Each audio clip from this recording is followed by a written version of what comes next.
Welcome to qnawire. In this exercise, we have the wave function of a particle, psi of x equals a times e to the minus alpha x squared. And I have drawn here on the left the graph of the wave function as a function of x. And we have to consider that alpha, the value that goes into the exponential, increases. And we have to decide which is the effect of this change in the uncertainty of the position in question A. Notice that this function, psi of x, defines a Gaussian, and so does the probability density, because the probability is the square of the wave function, so it's a to the times e to the minus 2 alpha x squared. This is a Gaussian, and remember that a Gaussian probability is equal to a certain constant that I'm just going to call a times e to the minus x squared divided by 2 times the the standard deviation squared.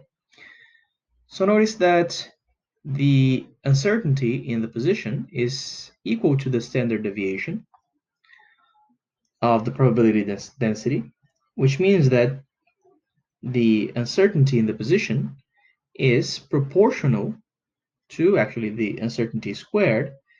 It's proportional to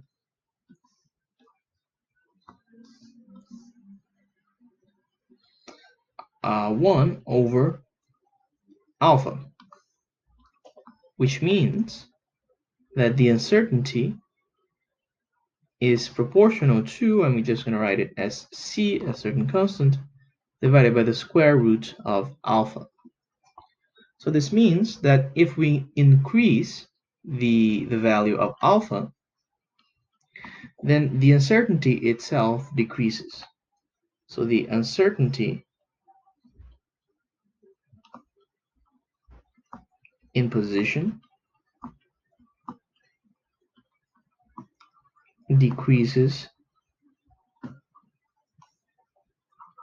with the square root of alpha. Then in question B, we have to find out what happens to the uncertainty of the position, the momentum P, when the value of alpha is increased.